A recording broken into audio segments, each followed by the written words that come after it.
She found the pill on a Tuesday, not in a drawer, not in a bag, in the lining of his jacket, the charcoal one he wore to the hospital board dinners, the one she had taken to the dry cleaner 17 times without ever once checking the interior pocket. A single capsule, unmarked, the pale yellow of old bone. She stood in their bedroom in the Nashville townhouse with the jacket in one hand and that capsule in the other, and she thought, very clearly, without panic, without drama, "This is the thing that has been making me sick." Her name was Adelaide Voss, 36 years old, chief medical officer of Voss Hartwell Biomedical, a company she had built from a licensing agreement and 4 employees in a Memphis office park into one of the fastest-growing rare disease pharmaceutical companies in the United States. She had been profiled in Fortune. She had testified before Congress. She had 3 patents pending under her name alone. She had also, for the past 4 months, been inexplicably, terrifyingly unwell. It had started in December. Fatigue that sleep could not touch. A tremor in her left hand she had dismissed as stress. Nausea that came not in waves but in slow, grinding tides, morning and evening, relentless. Her OB had checked everything. Her internist had checked everything. The results came back inconclusive, ambiguous, a fog of medical uncertainty that her husband, Dr. Prescott Hartwell, had navigated with practiced concern. "It's probably the pregnancy," he had said. "The body does strange things." She was 14 weeks along. She had believed him. He was a cardiologist. He was her husband of 7 years. He was the man who had proposed to her in the rain outside a Nashville diner because he had said, "I cannot wait another single day to ask you." She had believed every word of that too. She set the capsule on the bathroom counter and took a photograph of it with her phone. Then she put the jacket back exactly where she had found it, smoothed the collar, and walked downstairs to make dinner, and she did not say a single word. Because Adelaide Voss had built a pharmaceutical company, she knew what a drug could do to a body. And she knew with the cold, precise certainty of a woman trained to read data that what had been done to her had not been done by accident. The toxicologist's name was Dr. Raymond Chu. He was 61 years old, semi-retired, and he owed Adelaide a favor so significant they had never once spoken of it directly. She had quietly intervened 7 years earlier when his daughter's clinical trial results were being buried by a larger competitor. She had said nothing at the time, asked for nothing in return. She called him from a gas station 3 miles from her house, paid cash for a burner phone, and spoke for 6 minutes. He called her back the next morning. "It's a sedative compound," he said. "Pharmaceutical grade. Custom formulation, designed to metabolize slowly and not flag on standard prenatal blood panels. Adelaide, someone built this specifically so it would not be caught." She sat in her car in the parking garage of Voss Hartwell headquarters and listened to him finish, and then she said, "How long?" A pause. "Based on your symptom timeline, I'd estimate 8 to 10 weeks of regular exposure." She thanked him. She ended the call. She sat very still for 4 minutes. Through the windshield, she could see the building she had constructed, floor by floor, over 11 years. Her name was on the glass in quiet silver letters. Then she picked up her phone and called the one person she had not wanted to involve. Her older brother, Beckett Boss, was 42, a former federal prosecutor, and the only person alive who had ever made Adelaide feel like the calm one in the room. He picked up on the second ring. "Beckett," she said, "I need you to listen to me, and I need you to not react until I finish." She heard him exhale. Then, "Go." She told him everything. The pill, Reiju, the timeline, the compound that had been designed not to be found. When she finished, 3 seconds of silence. "Where is Prescott right now?" "Board dinner. He won't be home until 10. Don't touch anything else in that house. I'm calling someone." The someone Beckett called was a woman named Agent Sandra Foy, who worked out of the FBI's Nashville field office and who had spent the previous decade prosecuting domestic homicide cases disguised as medical events. She had seen this before. Not often, But enough. A spouse with medical knowledge. A victim whose symptoms were consistently dismissed. A pregnancy that complicated standard testing. She had seen exactly this before. She came to Adelaide's office the following morning with a younger agent and a coffee she did not touch. She listened to everything without writing anything down. Then she said, "Mrs. Hartwell Voss," Adelaide said. "I kept my name." A pause. "Ms. Voss, I want to tell you something before we go further. What you've done in the last 48 hours, documenting, not confronting, getting independent testing. That's what most people in your situation don't do. That's why we're going to be able to help you." Adelaide looked at her steadily. "What do you need from me?" "Time.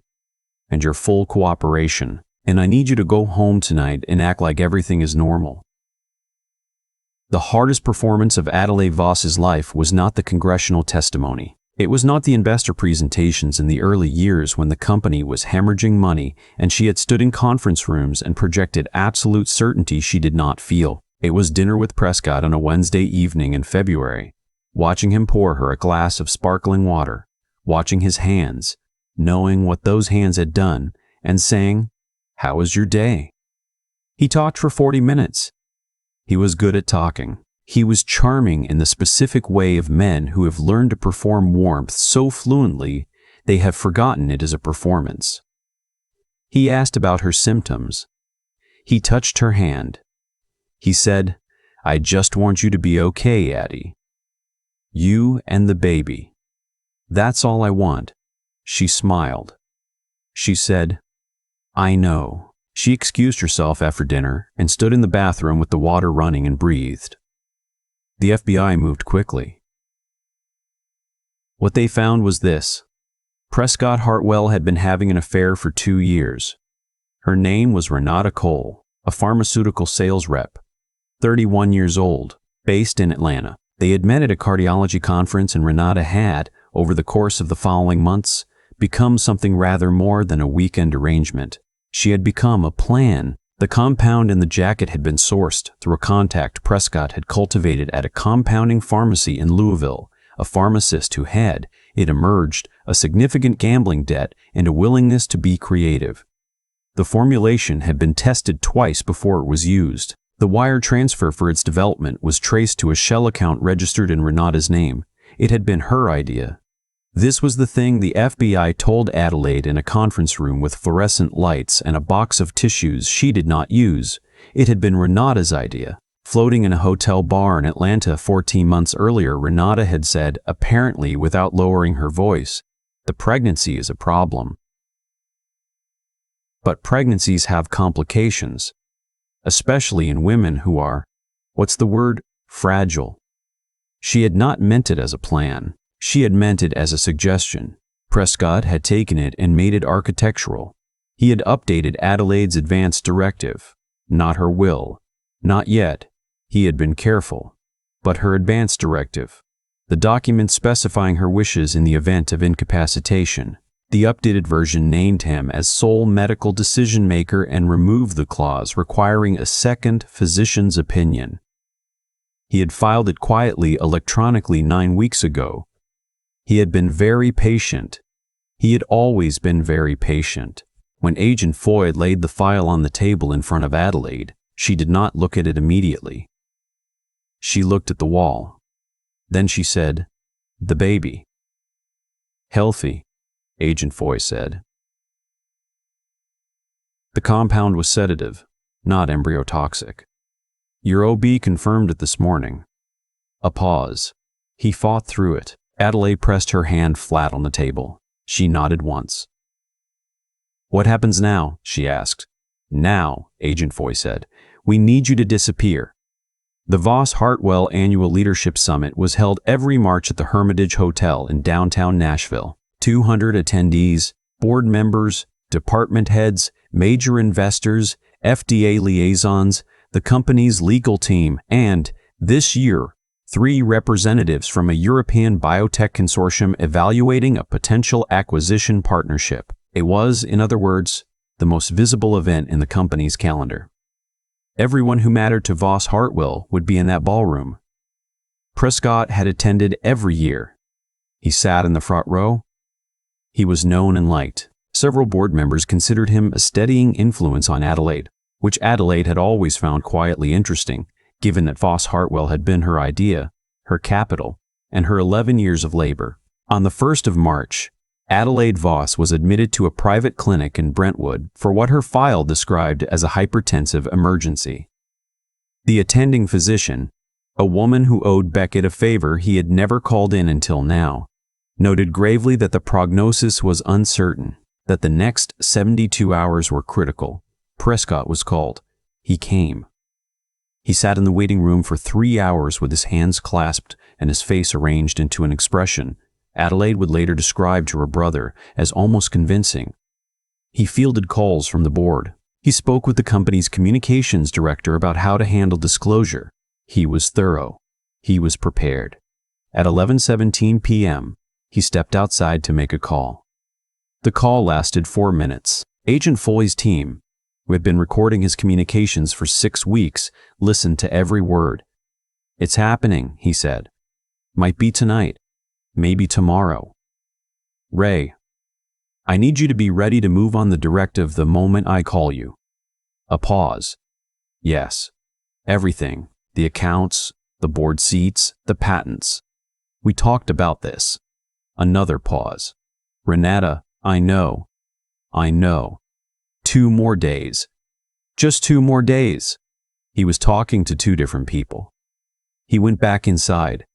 He bought a coffee from the machine in the lobby. He sat back down and looked at his phone. He did not look like a man who was grieving. He looked like a man who was waiting. Adelaide was not in the clinic. She had been there for 6 hours, long enough to establish the record, and then she had been moved, quietly, through a service exit to a safe house in East Nashville that Beckett had arranged. She was with her obstetrician, a night nurse, and her brother, who sat in the corner of the room with his laptop open and said almost nothing. On the morning of March 4th, she delivered a healthy boy by planned C-section. 5 weeks early, small and loud and furiously alive. He weighed 4 pounds, 14 ounces. He had her coloring and already a look of profound skepticism that made the nurse laugh. Adelaide held him against her chest and did not speak for a long time. "Hey," Beckett said from the corner. His voice was rough. "Hey, you did it." She looked at her son. She kissed his forehead.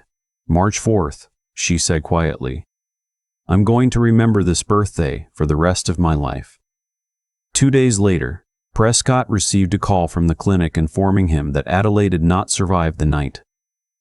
That there had been a cardiac event, that per her advance directive, the updated one, the one he had filed. Immediate cremation had been arranged.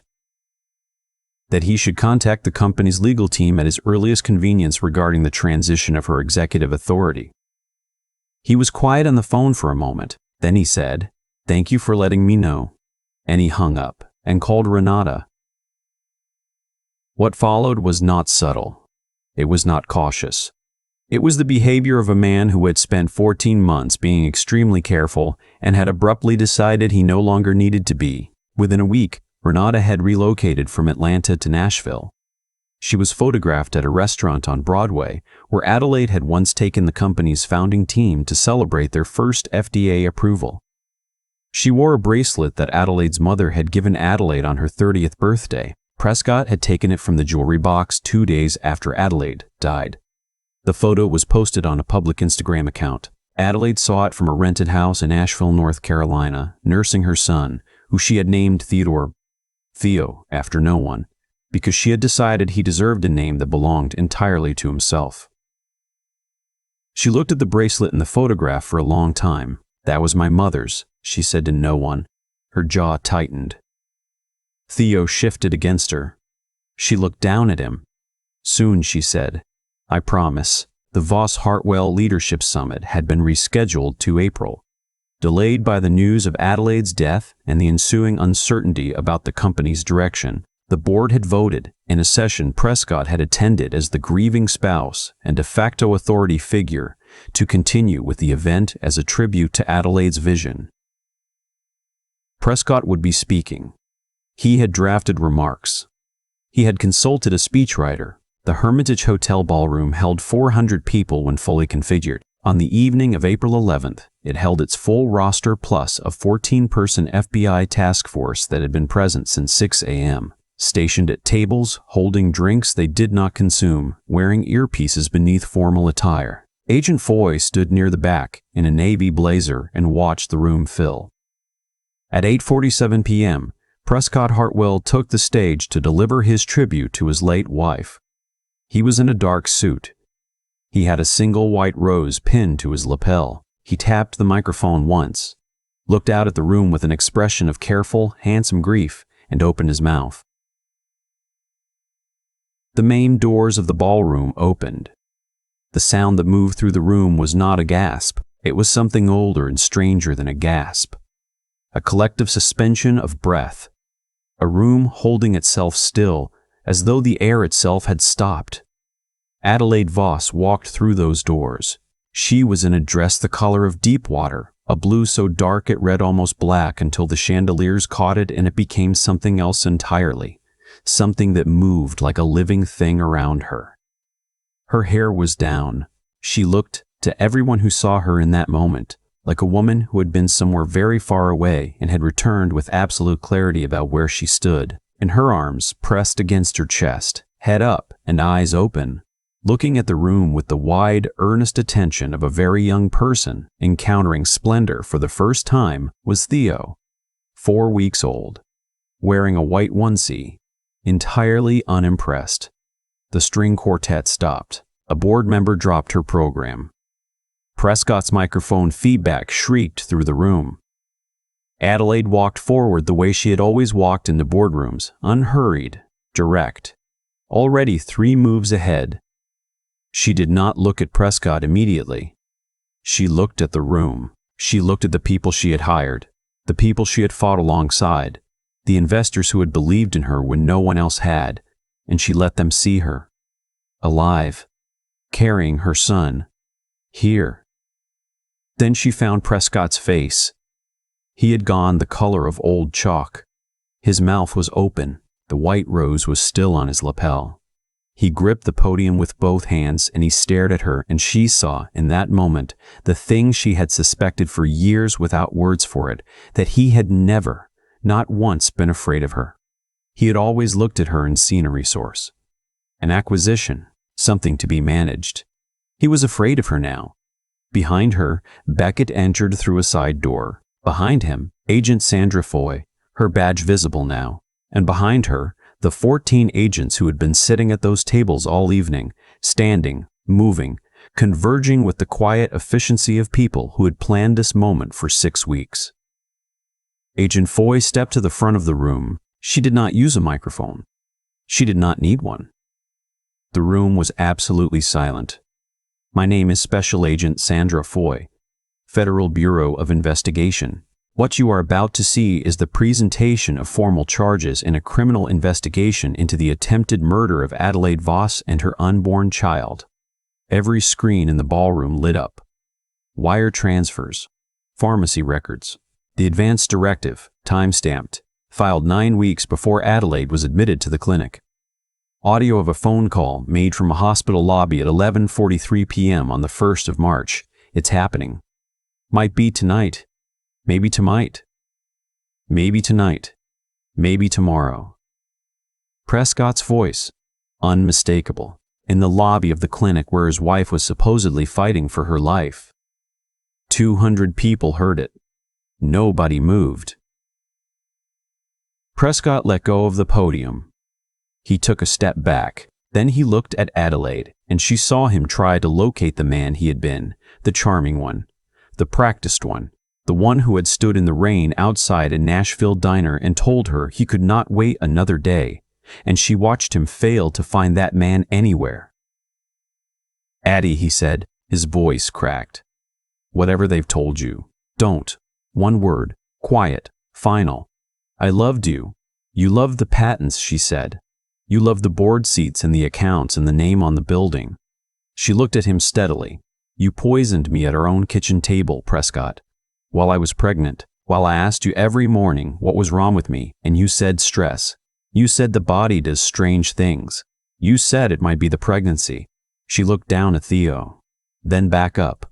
His name is Theodore. He is 4 weeks old. He has my eyes, a pause, and he will never know you existed. Prescott's face did something she had never seen his face do. It collapsed inward. Not performed this time. Not practiced. The handcuffs went on in front of the full board of Voss Hartwell Biomedical, in front of 3 international biotech representatives, in front of a room full of people who would remember this evening for the rest of their lives. Renata Cole was arrested simultaneously at the Nashville townhouse, which she had, in the past 2 weeks, begun to redecorate. The trial lasted 9 weeks. Prescott Hartwell was convicted on 4 counts: attempted murder in the first degree, conspiracy to commit fraud, criminal tampering with a legal document, and conspiracy to endanger the life of a minor. The judge, a woman named the Honorable Patricia Gaines, who had been on the federal bench for 22 years and was known for a precision that made courtroom observers describe her as surgical, read the verdict with no inflection whatsoever. When she reached the sentencing phase, she paused before speaking.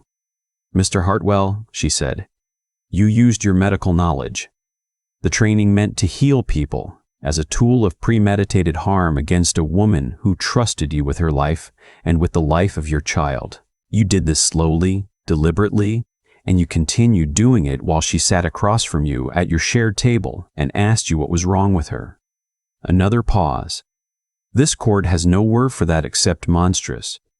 Life without the possibility of parole." Prescott, who had maintained composure for 6 of the 9 weeks, broke on the day of sentencing. Not quietly. He wept the way people weep when they have finally run out of performance. Wet, loud, undone. He reached toward Adelaide, who was seated across the courtroom, and said her name twice. She did not look at him. Renata Cole received 22 years. She had, throughout the trial, maintained a particular kind of composed disdain, as though the proceedings were a mild inconvenience she was tolerating. When the sentence was read, something in her face shifted, and she said very clearly to no one in particular, "He said it would only take 2 weeks." The door closed behind her. The divorce was finalized on a Thursday morning in May. Adelaide walked out of the courthouse into Tennessee's spring sunlight, the air smelling of new leaves and river mud, and stood on the steps and breathed. "Miss Voss." She turned. Dr. Raymond Shue was at the bottom of the steps, hands in his coat pockets, looking slightly out of place in the courthouse surroundings in the way academics always do outside their natural environments. He had testified during the trial, 3 hours on the stand, precise and devastating. "Done?" he asked. "Done," she said. He nodded. He looked like he wanted to say something and was deciding whether to say it. "I owe you an answer," he said finally. "From 7 years ago. You never asked me why I helped your case, why I took Raymond's call last February." He paused. "You never asked for anything, Adelaide. You never have. You give help and you don't record it and you don't call it in." He looked at her. "It's one of the reasons I knew, the moment you called me from that burner phone, that whatever you were telling me was the truth." She looked at him for a moment. "Thank you, Ray," she said, "for all of it." He nodded once in the way of men who were not comfortable with gratitude and walked away down the courthouse steps. She turned back to the sunlight. Behind her, Beckett came out through the courthouse doors with Theo in a carrier strapped to his chest. Theo's head listing slightly to one side, deeply asleep, one small fist curled against his uncle's lapel. Beckett looked at his sister, then at the sky, then back at her. "Lunch?" he said. "Lunch," she said.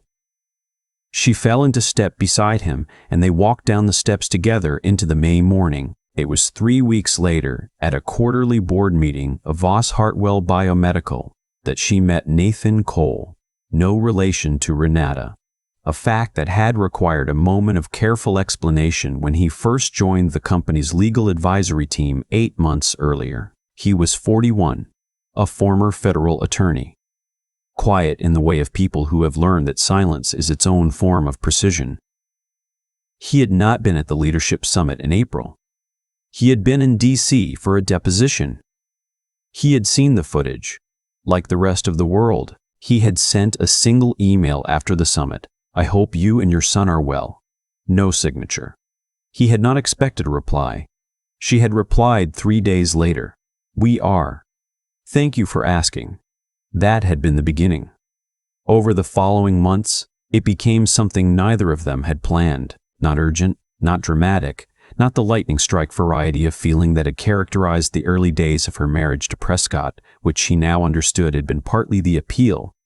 The feeling of being chosen by someone dazzling who made ordinary life feel cinematic. This was different. Nathan brought coffee to board meetings because he had noticed, 7 months before the trial, that Adelaide arrived at 8 a.m. meetings already running on empty. He stayed late on the evening she stayed late. When Theo was brought to the office by the night nurse during a particularly brutal regulatory filing week, Nathan had held him in the conference room without being asked, without making a production of it, just tucked the baby against his shoulder and kept reading the document in his other hand while Theo, improbably, went to sleep. Adelaide had stood in the doorway of the conference room and watched that and felt something shift in her chest. Not fireworks, something quieter and more permanent than fireworks. She told him on a Tuesday evening in late September, walking along the Cumberland River in the early dark. She told him the part she had not told anyone, the weeks of sitting across from Prescott at dinner and saying, "How was your day?" The moment in the bathroom with the water running. The specific quality of pretending to be fine when you know something is very wrong and you know the wrong thing is the person you are supposed to trust most. He listened. He did not say, "I'm so sorry," in the reflexive way people do to fill silence. He said, "What was the hardest night?" She thought about it. "The night before I called Beckett," she said. "I lay awake all night and I kept thinking, maybe I'm wrong. Maybe I'm crazy. Maybe this is something else." She paused. "That was the hardest night. Not because of what he'd done, because I almost talked myself out of knowing." Nathan nodded. He looked at the river. "You didn't, though," he said. "No," she said. "I didn't." He turned to look at her in the low light of the riverbank path. "Adelaide," he said, "I've been trying not to say something to you for approximately 7 months." She looked at him. "I know," she said. He smiled. "Just barely." "Yeah? Yeah." He reached out and took her hand, and they walked the rest of the river path, not saying anything, which felt to Adelaide like the most honest conversation she had had in years. They married the following March, at her brother's farm outside of Franklin, Tennessee. 40 guests, wildflowers because it was spring. Theo, 14 months old and newly ambulatory, spent the ceremony attempting to eat a succulent from one of the table arrangements and had to be redirected 3 separate times, which made the officiant lose her place and Beckett laugh so hard he had to excuse himself for 30 seconds. During the vows, Nathan said, "You built something extraordinary and someone tried to take it from you, and you did not let him. That's not something I fell in love with because it's impressive. It's something I fell in love with because it's who you actually are. And I want to spend my life being next to that. Not behind it. Not in front of it. Next to it. With you." She had not planned to cry. She cried anyway.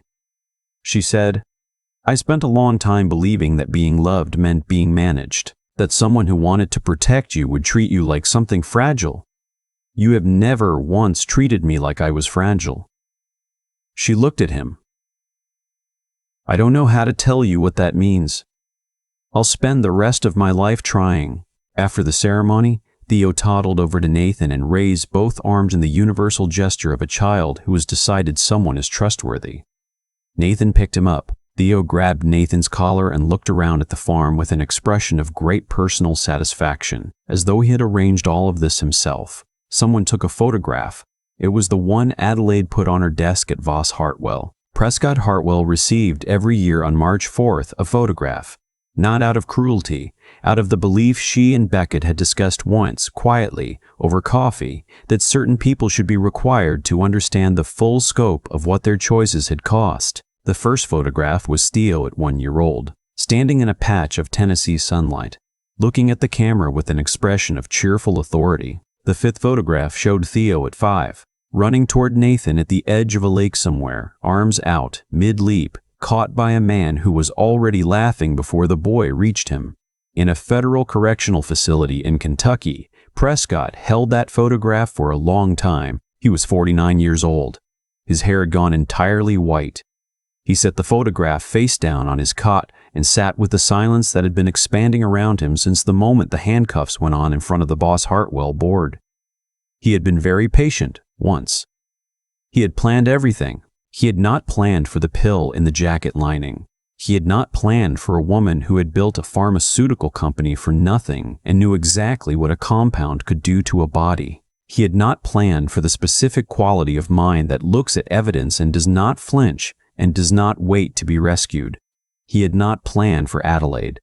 Voss Hartwell Biomedical reached its first billion-dollar valuation on a Wednesday afternoon in June, 7 years after the trial. Adelaide was in a meeting when the alert came through.